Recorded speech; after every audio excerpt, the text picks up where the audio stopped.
Hi, y'all, and welcome to tonight's live stream. A 911 call that happens 7.5 hours after everybody becomes concerned, and that talks about an unconscious person when the person actually had been brutally murdered. Tonight, join me as I dive deep into the mysteries behind Kohberger's bizarre 911 call and see if we can uncover the truth. Now, the 911 call that happened 7.5 hours after everybody became concerned was the very first clue that law enforcement had about the horrifying night in the Idaho home where 4 college students were murdered. But when law enforcement arrived, they were completely unprepared for the scene that greeted them because they had been told that they were there for an unconscious person who drank too much. And instead, they found 4 dead college students who had been stabbed.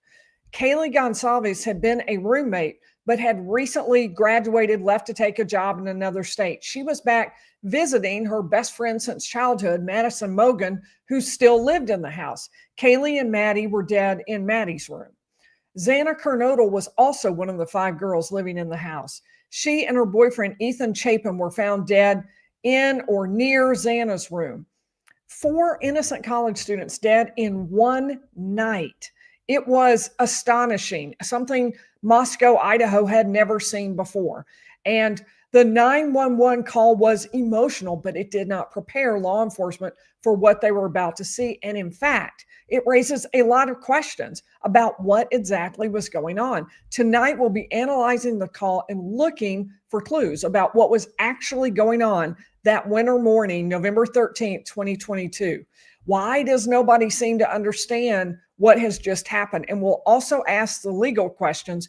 Does the 911 call help the state? Are there ways it helps the defense? And how likely is it that the jury is going to hear this 911 call? So special shout out to the first 5 in the chat tonight: Camilla, Juliana, Bama Queen, Shiro Sheena, Michael Lalonde, and Crystal Dawn. And welcome to all of you. I think I'm going to adjust this downward just a little bit. Okay, there we go. So what I want to start with is just let's read together that 911 call. What I wanted, it's not super long, at least the parts we got, and there is some suggestion that maybe there were parts that were left out. But what I want to do is read through what we have, what was attached to the state's motion in limine, and we'll read through it all the way. Then we'll break it up a little bit and go a little bit slower and talk through it as we do. So let me share my screen with you. This is the attachment to it's you can see it's exhibit S2 to the state's motion in limine. And let me make it a little bit larger so we all can see better. Let's see how that worked. And if you have so many screens open, I'm trying to find you. Oh, there you are. Okay. All right. Okay. So let's read through it. And I have the first time through, I'm not going to really talk about, I'm just going to read it. You can see that they switch from Q is the person at 911, the dispatcher who takes the call. Occasionally, you have other people also designated as Q, and those are other law enforcement people who pop in on the phone and say something every now and again on the line.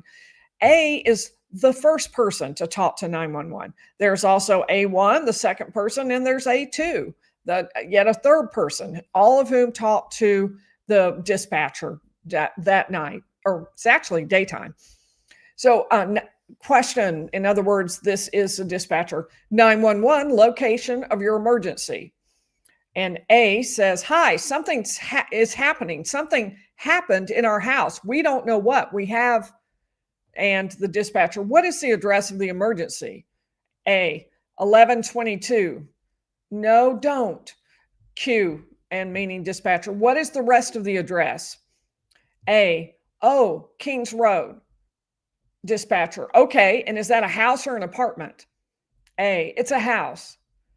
Dispatcher, can you repeat the address to make sure that I have it right? New person on the phone.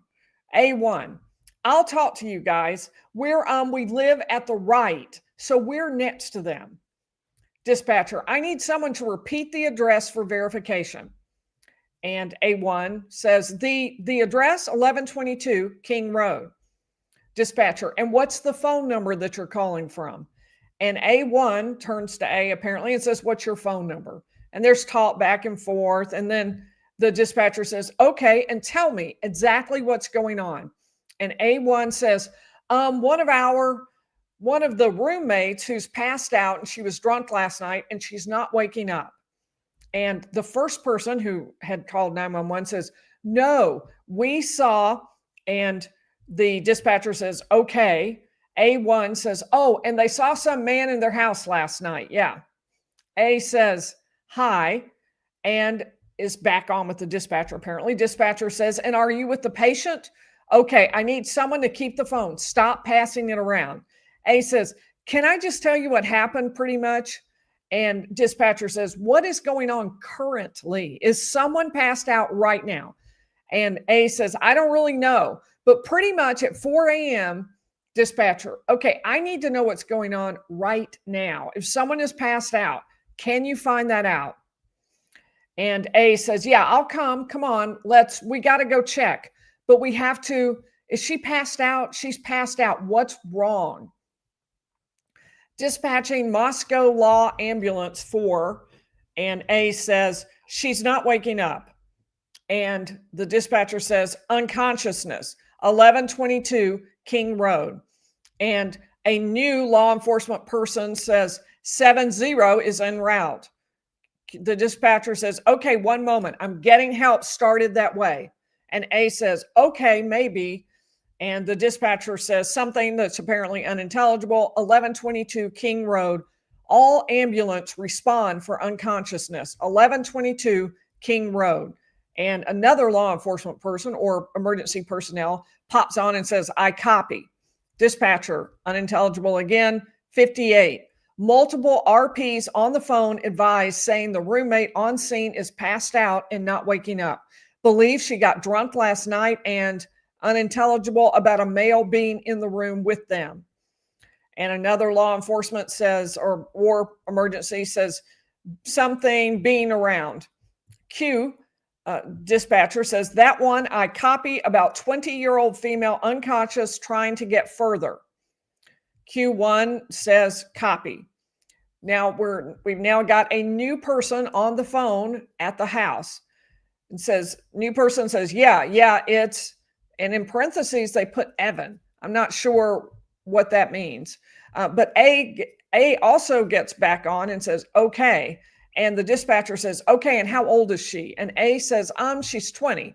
Q, 20 you said? A, yes, 20. Here, do you want to talk to him? Q says, okay, dispatcher. A2, another person from the home says, hello. And dispatcher says, okay, I need someone to stop passing the phone around because I've talked to 4 different people. I think it's technically 3, but she did say 4. A2 says, okay, sorry, they just gave me the phone. Q, is she breathing? A2, hello? Q, is she breathing? A2 says, no.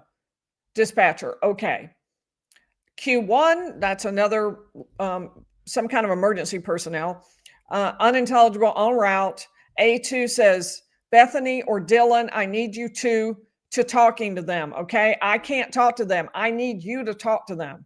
And A gets on and says, okay, hello. And Q says, okay, I've already sent the ambulance and law enforcement. Stay on the line. A says, okay. Dispatcher says, if there's a defibrillator available, send someone to get it now and tell me when you have it. Units responding, RPs advising. A says something that apparently wasn't intelligible. And the dispatcher said, the patient is not conscious, not breathing. A, it says something unintelligible. Q says, okay, if there's a defibrillator available, send someone to get it now and tell me when you have it. And A says, we don't have one. And the dispatcher says, actually, it's another emergency personnel, unconscious, not breathing. A says, do you have a defibrillator? Q3 says, yep. The A says again, yes, we have one. And dispatcher says, but are you talking to the officer? And A says, yes. And the dispatcher says, okay, I'm going to let you go since he's there with you and can help you. A says, okay, thank you, bye. And Q says, okay, dispatcher.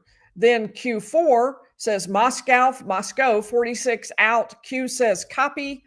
And then you have a bunch of people going back and forth from the emergency personnel side. 13, I think we have a homicide. Moscow, then Q5 says Moscow engine 20 is en route. Q4 says 1370, and Q1 says 70. Unintelligible 107, I relayed it. And it says this is an accurate transcription. So I wanted to do that exercise where we go all the way through it so you get kind of the flow of it without me breaking it up the whole time. But I do want to talk through some specific points in here. So we start at the beginning, and they said the 911 location of your emergency, and the answer right off the bat is, hi, something is happening. Something happened in our house. We don't know what. We have, and then they start talking about the address. Is it a house? Can you repeat the address? But the person who is speaking to them, almost certainly one of the roommates, since that's a person who gets back on when one of the other people on the phone says, I can't talk to him, you have to do it. Then, so this is one of the roommates, almost certainly. And it's either BF or DM, and they gave their names in here. So I don't know why they're so coy in other motions, but they gave their names in this one. And they get on the phone. One of them says something is happening, present and ongoing. That's actually important legally. And then they say something happened in our house, that it's over with. We don't know what. So there's a lot of confusion, and it's pretty clear that they don't know at this moment what exactly is happening. They aren't really clear on that. So then they switch to A1, and A1 is apparently a neighbor, because A1 says, I'll talk to you guys. We live at the right. So we're next to them. And then they go through the whole address thing. They go through the phone number. And then the dispatcher says, okay, tell me exactly what's going on. And A1, the neighbor, says, one of our, and probably was about saying neighbors or maybe friends, one of the roommates who's passed out, and she was drunk last night and she's not waking up. And then A apparently tries to correct that, although they could be talking to somebody else. Without a true audio, it's really not possible to know. And A says, no, we saw. And the dispatcher says, okay. And A1 says, oh, and they saw some man in their house last night. Yeah.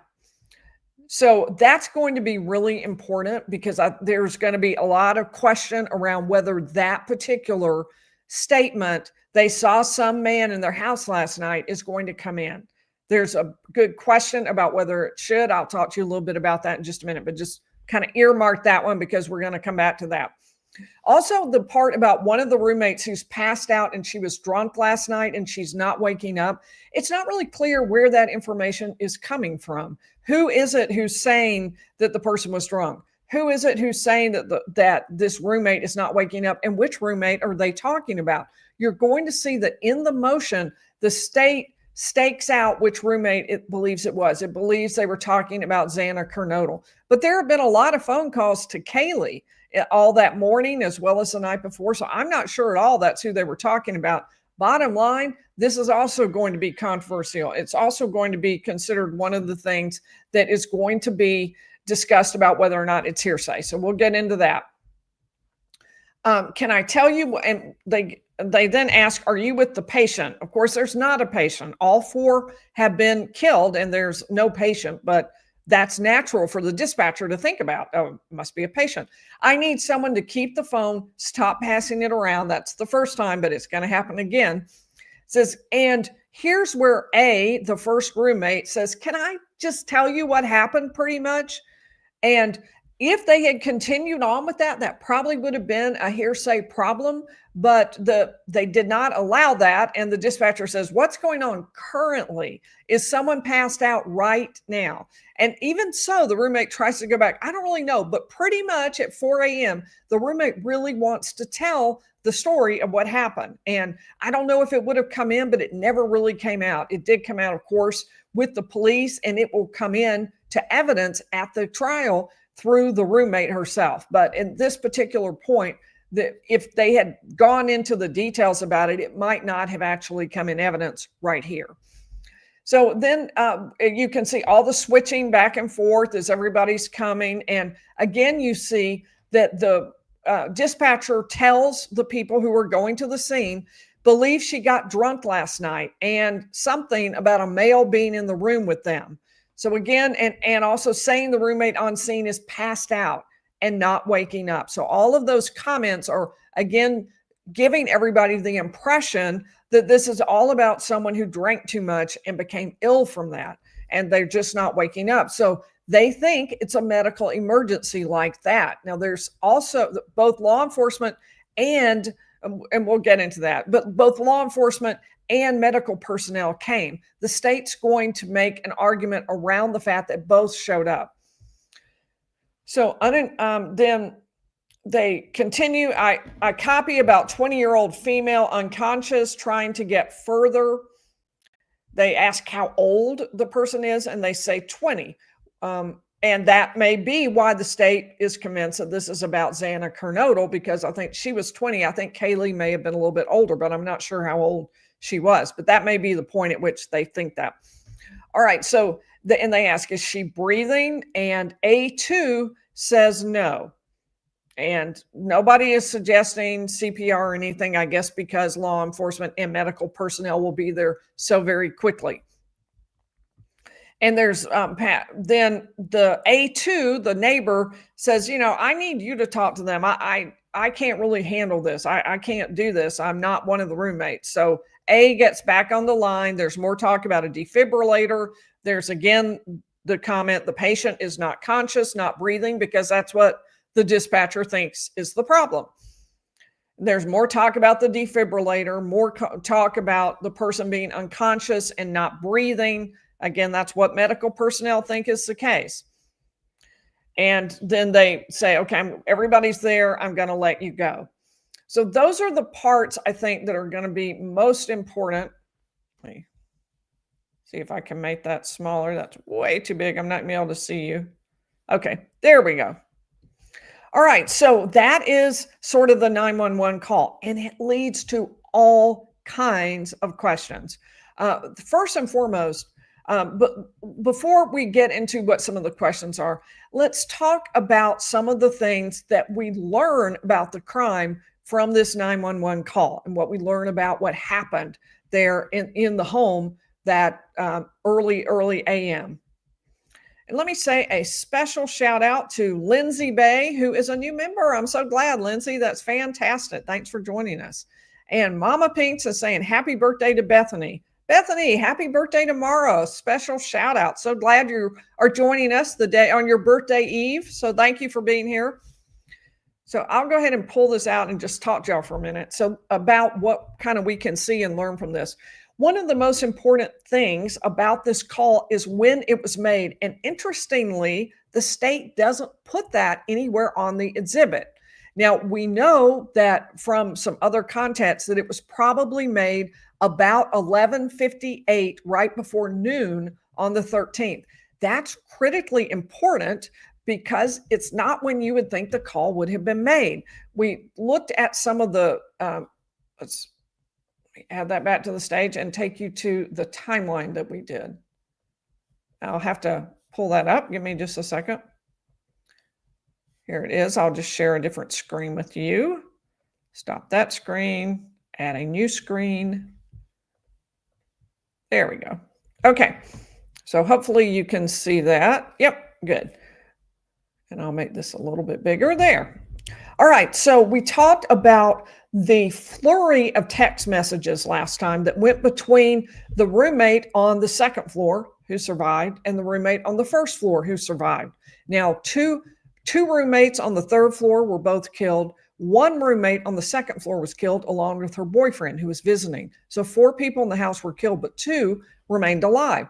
So at 4:19 in the morning, the second floor roommate, DM, is texting the first floor roommate, BF, and saying, no one's answering. I'm really confused right now. This came from a motion in limine filed by the state about the text messages that were exchanged. So, and in that same 3-minute window, 4:19 to 4:21, DMs texts Kaylee Goncalves. She's one of the girls who was killed on the third floor. She was the former roommate who had now left and was now working elsewhere, had taken a job. She graduated. And DM texts her, Kaylee. And then what's going on? but there's no response for, now we know, of course, very good reason. In that same time frame, first floor BF texts to second floor, yeah, dude, WTF. And also Xana was wearing all black. That tells us there was prior discussion about somebody wearing all black, probably because DM has told BF, second floor has told first floor, that somebody dressed in all black just walked by her door. DM then texts to the first floor, BF, I'm freaking out right now. No, it's like ski mask almost. And then the first floor texts to the second floor, BF to DM, STFU, and then actually. Then the second floor roommate texted the first floor roommate saying, like he had, and it's kind of not really readable, but something over his forehead and and mouth. So I'm not really sure exactly what she was saying. And also BF, meaning the name of the person, I'm not kidding. Oh, I'm so freaked out, which probably means I am so freaked out. And then the first floor roommate to the second floor says, so am I.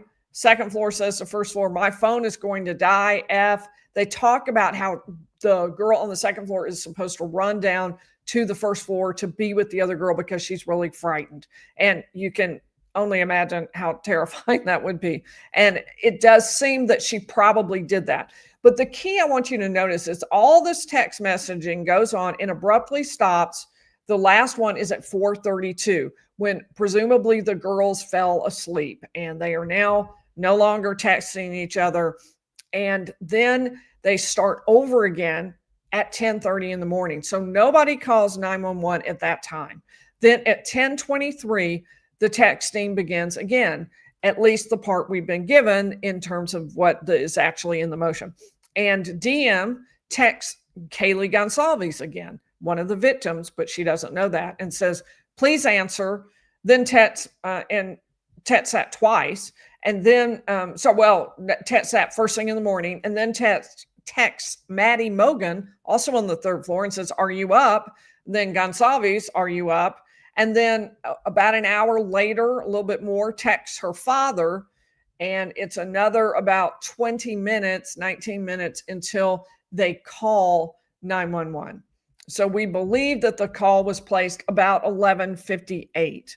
So but the first time that something was heard there in the house was at least by 4:19 to 4:21, back when they were doing all that texting back and forth. So we know that there was something going on then. That's almost surely when the incident happened. But 911 didn't get called then.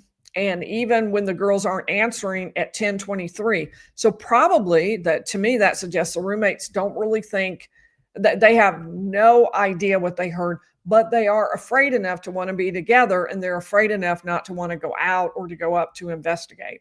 In fact, one of the things I think is possible is that they had not seen the bodies. We'll talk about that in just a minute. So apparently they called some friends or neighbors to come over, and we are told in the state's brief that a person named H.J. is the one who found Xana's body, and that was the first body found. And it does make sense because we had some indication that she was maybe found outside her room, maybe in the hallway right outside her room. So it's entirely possible at this point that DM and BF just haven't seen it. Maybe they're still down on the first floor together. Another point I think we see in this 911 call is that it suggests that the two girls, the two roommates, haven't seen the body from these comments. There's the comment, is someone passed out right now? I don't really know, is the answer. And there's also the statement to the dispatcher, something happened in our house, we don't know what. And the dispatcher says, you need to tell me whether somebody's passed out. You need to find that out. And A says, I'll come on, we gotta go check. And then, but we have to. So almost like somebody saying, I'm not going up there. And she's saying, but we have to. So it kind of sounds like maybe they're discussing, are we going to go up there, and deciding, well, the dispatcher says we have to do that. And the roommate starts asking some questions like, is she passed out? She's passed out.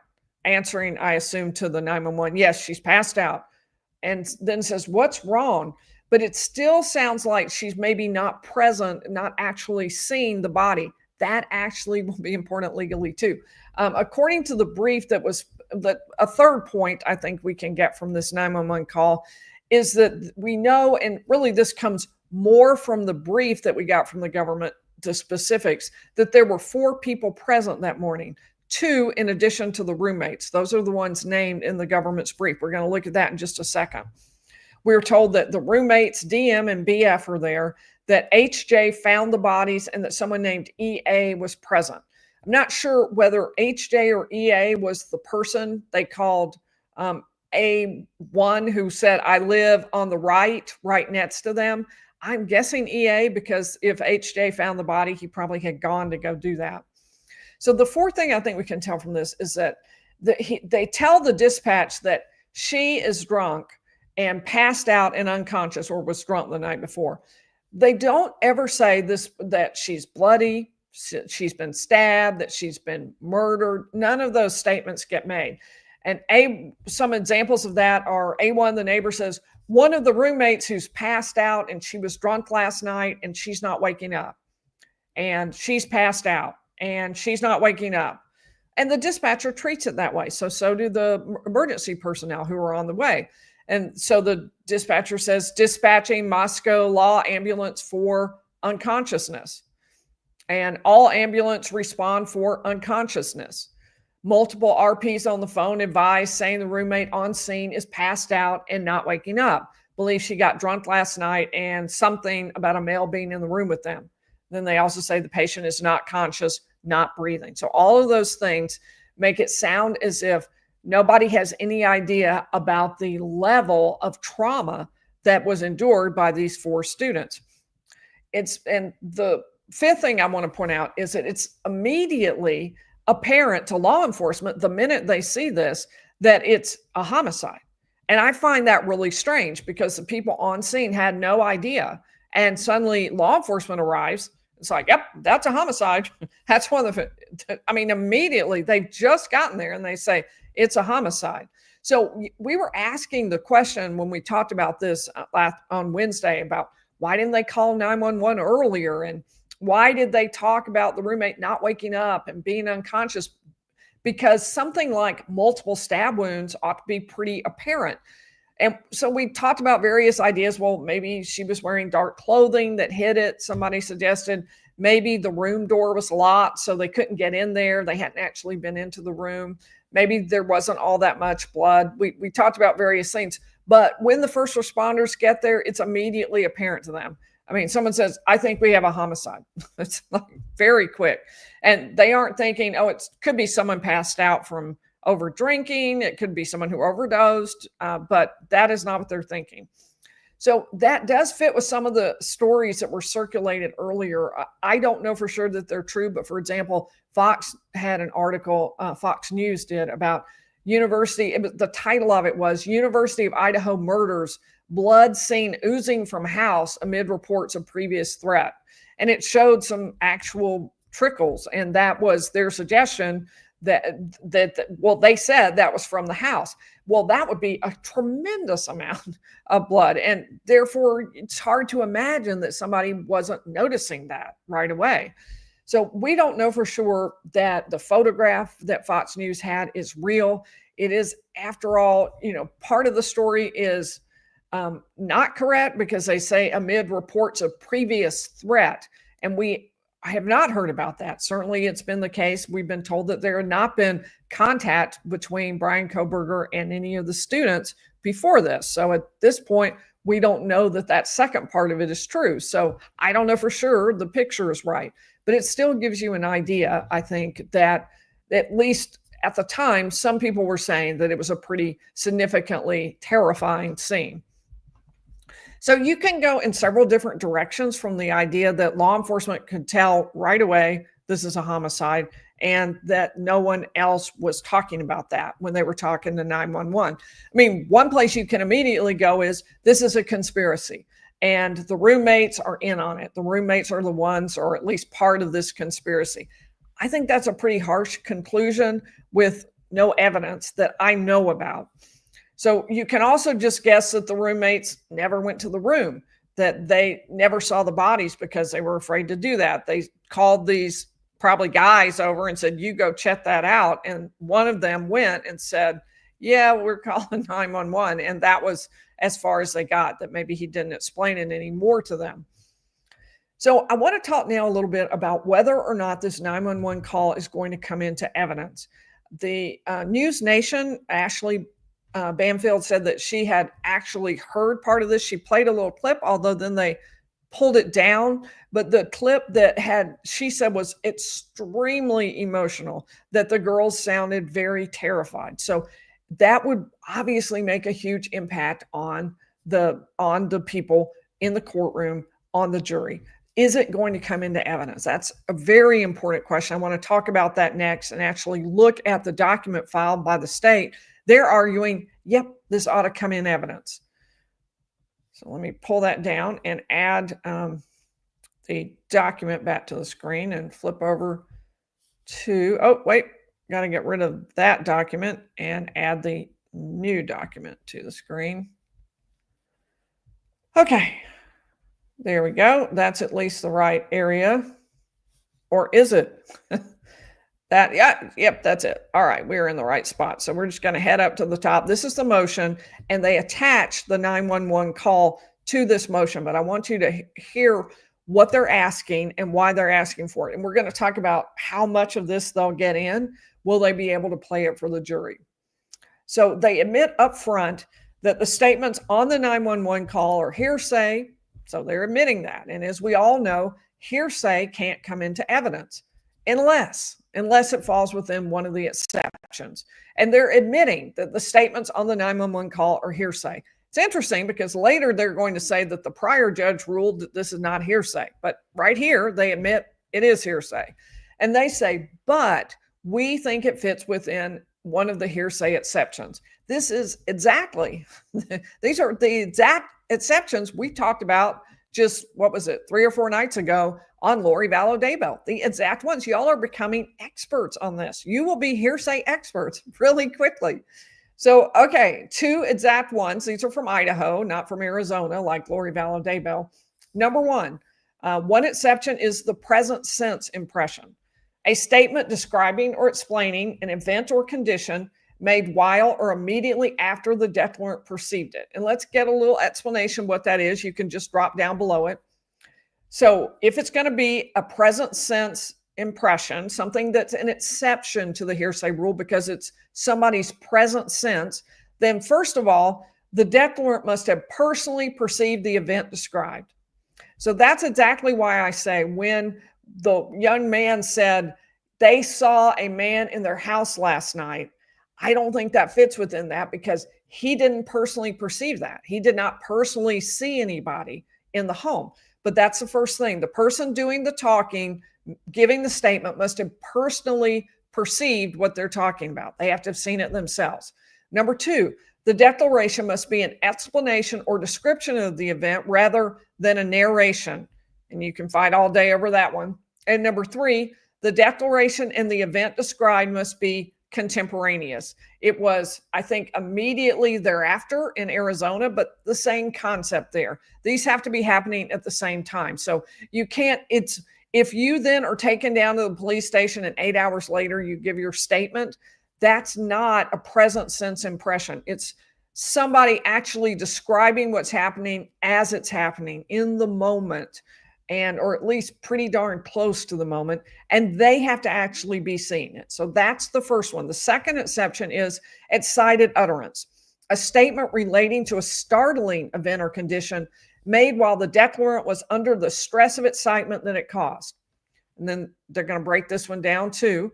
Number 1, a startling occasion. This whole thing, super startling, I would have to say, although we're now multiple hours, like 7.5 hours after the initial terrifying, startling occasion. Number 2, a statement relating to the circumstances of the startling occasion. So you can't be making a statement that's not connected directly to what you're trying to get in. It has to be directly related to whatever startled you. Number 3, a declarant who appears to have had opportunity to observe personally the events, just like the other one, have to have seen it personally. And number 4, a statement made before there has been time to reflect and fabricate. So if somebody has time to think, oh man, I bet I could tell the police, and they have plenty of time to make up a story, well, that's not an excited utterance. It has to be at that essential time. All right, so and they talk about excited utterance. What are we going to look at for that? And they quote a State versus Doe case from Idaho saying the circumstances to be considered include the amount of time that elapsed between the startling event and the statement. Okay, and in this case, it's a pretty big amount of time, 7.5 hours. The nature of the condition or event, and in this case, that would go in favor of letting it in because the nature of this event is terrifying. It is once in a many lifetimes event. It would absolutely be startling. The age and condition of the declarant and the fact that they are younger would probably militate in their favor, although they're adults, all of them. The presence or absence of self-interest and whether the statement was volunteered or made in response to a question. All right. And then, so wanted to make sure we pulled out some facts right here.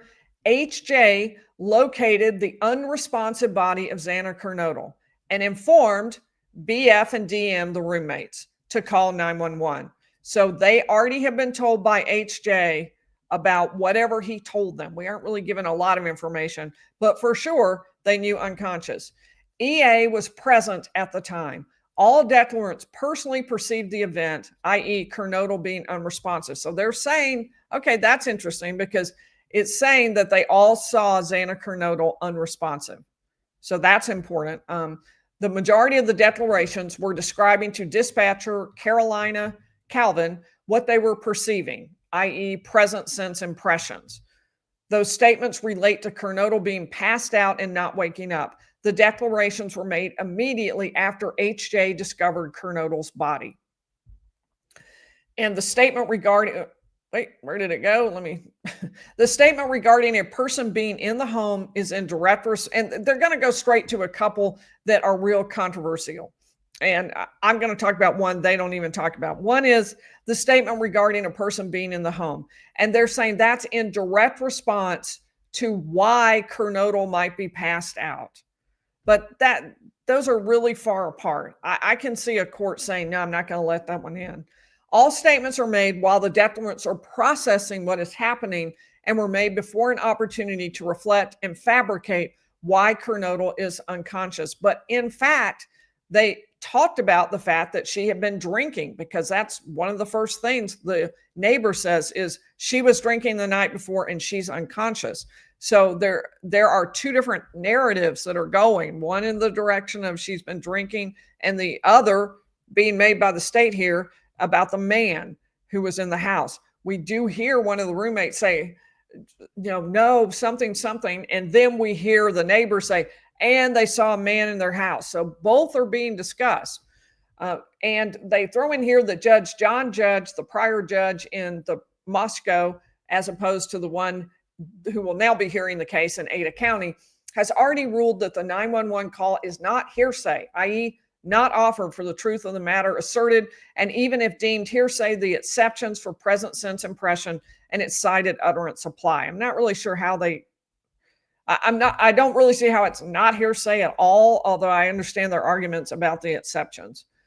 And regarding the emotion in the caller's voices, which I can imagine would be really a lot, Judge further held that the evidence was relevant as to why law enforcement was sent to 1122 King Road on November 13th, 2022, as opposed to just EMS when the call was for an unconscious individual. So they're suggesting, look, we sent out both law enforcement and somebody to deal with the medical emergency because we got the impression something was up because of how incredibly emotional and upset they were. That's how I read what they're saying right there.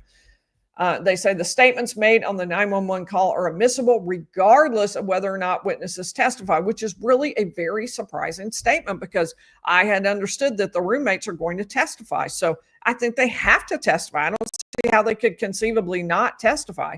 And I would think it'd be no problem to get people like the 911 dispatcher or other people who were emergency and on the scene. So I'm surprised that they're trying to make this argument that they feel they need to argue that this could come in regardless of whether or not witnesses testify. And they're talking about the confrontation clause of the Sixth Amendment, which means that's your right to confront the witnesses against you. And they're saying that would not apply here.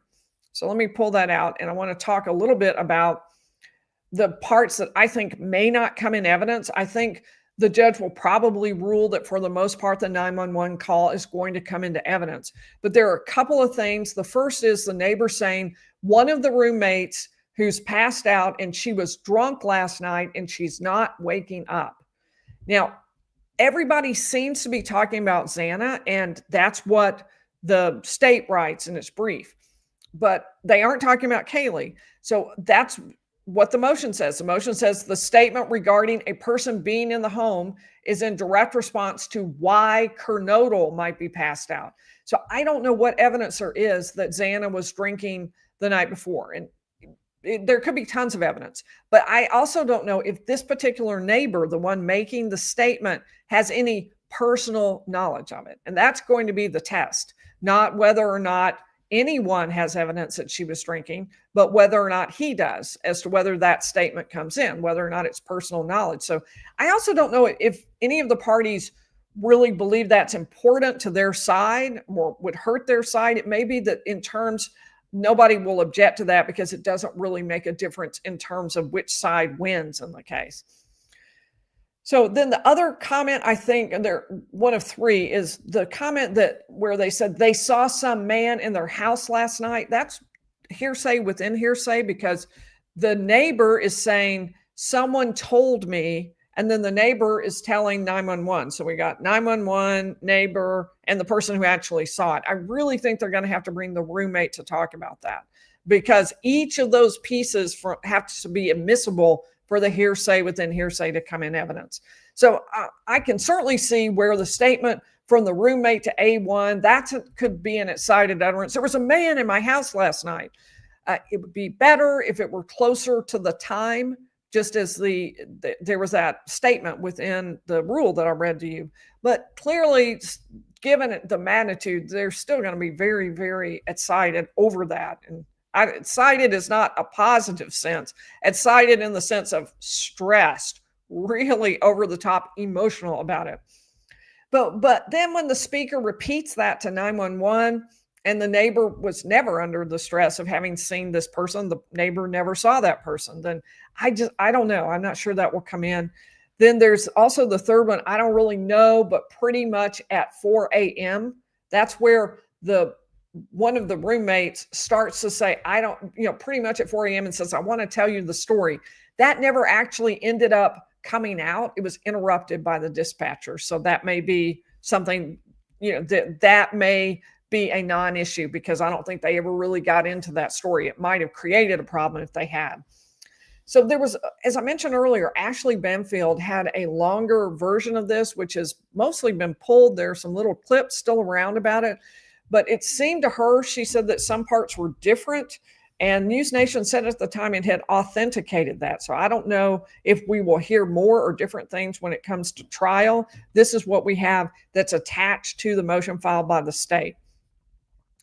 Now, Banfield said she felt like she could hear a woman say, poor Kaylee, and then hear a man yell, get out, let's get out, which certainly seems like something I would be yelling at the time, but I don't know if it happened or not. And so that would suggest that, just like the state said, everybody maybe was around and actually saw the body of Xana Kernodle. So I believe I think there are going to be a ton of questions around this. I think there are going to be a ton of questions when the time comes for trial. And I think leading up to it, there are going to be a ton of questions as well. Speaking of questions, if you have some, put some question marks at the front, and I'm going to try to answer a few of those. The trial, in case you're wondering, is set for August 11th in Ada County, Idaho. And it is going to be, it's going to be a very heavily attended trial. It's going to be closely followed. It will hopefully be broadcast. That's my hope. Michael Lalonde early in with the question about if Kohberger is convicted, what's on the table as far as sentencing? They are asking for the death penalty. So that is the possible penalty for him if he's convicted. There will be, and we saw this with Chad Daybell's case, there will be two phases of the trial. First would be the conviction phase. And if he is convicted, then there will also be a second phase where they will look at the death penalty. And the same jury will decide about the death penalty. It could be a different jury, but likely they will take the same jury in if that's what happens, if he's convicted. All right, so looking for question marks at the beginning because that's my best shot of finding your question in the chat. All right, let's see, did I miss anybody? Well, y'all are just not fast enough. Y'all are not fast enough with your questions. You have to move faster. Well, while I'm waiting for that, let me just say a special shout out to our mods. I'm always so grateful to them, to Marlon, Mama Pinks, Denise Pelton. Thank you. Yes, they do use different roads, Camilla Juliana. Is it Kings Road or King Road? Not sure. Have to look that up, but you're right. It went back and forth. And it could be that the way it got transcribed too, they might have all said King Road. I think it's singular, but I'm not totally sure. People asking to hear the 911 call again. Okay, so you want me to read that again, Maria? Well, I could do that. I could certainly do that. Let me head back. Although it might be better rather than extending this. Well, no, I'll just read it. I don't think it'll take very long. All right, so let's pull into it and let's read what the 911 call says. And I see Mel asking if I think the intruder killer had one specific victim. You know, there's so many questions around that. I don't think I can answer that. It certainly seems absolutely insane. Let's say it's Bryan Kohberger. For him to have 4 different victims in mind, crazy. Or even 3 without the boyfriend. So I don't think they were all, sorry, I was trying to get past that, but I don't think they could possibly all have been targets. It has to have been some smaller number. It can't possibly have been. I don't think we are going to read the 911 statement again. I don't think I would make it through. Okay, so audio, my audio. Marlon is asking for audio. Hopefully you don't mean my audio. Hopefully y'all can hear me. Tracy K's suggesting that we all need to be kind to the young survivors. You have no idea how you would handle something so traumatizing. They are young kids. Be kind. I could not agree more. I totally agree with that. I cannot even imagine how they, even survived that first day when they learned about all this happening. Because, it would just be overwhelming to know that 3 friends of yours who lived in the same home with you were killed. For the one who saw the person, horrifying, truly horrifying. So I don't blame any of them for being absolutely terrified. Now, should they have called 911? I think a lot of people are going to say, yep, that probably should have happened in hindsight. I wonder what the explanation is why. And I have a feeling it's one that a lot of us would probably understand. Maybe we wouldn't have made the same choice, but I suspect a lot. People are not wanting me to read it, but to play the audio file. We don't have an audio file. What we have is what's attached to the brief filed by the state. The state filed a motion in limine about the 911 call, saying the